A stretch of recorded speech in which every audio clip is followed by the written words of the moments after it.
À l'automne 2017, Philippe Villelem, qui est le président des Amis du Fresnoy, m'a appelé, m'a proposé de participer au jury des Amis du Fresnoy, qu'il s'agissait de visionner quarantaine de vidéos à peu près des 40 étudiants d'alors et d'en faire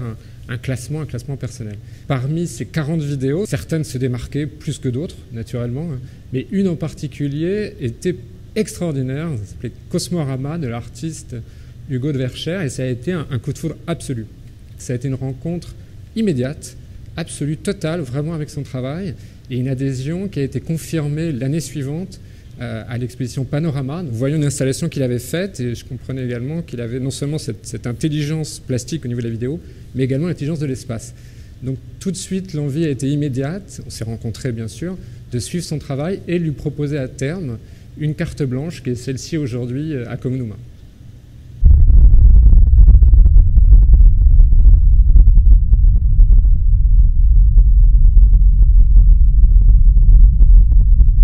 Cosmorama, ça a été un choc visuel avant tout, cette photo qui est absolument sublime, avec une façon de filmer qui est extrêmement virtuose, un rapport au temps qui est très particulier. Et l'idée de Cosmorama, c'est que ça a été tourné en fait sur une île à Tenerife, je crois, donc aux Canaries, île espagnole,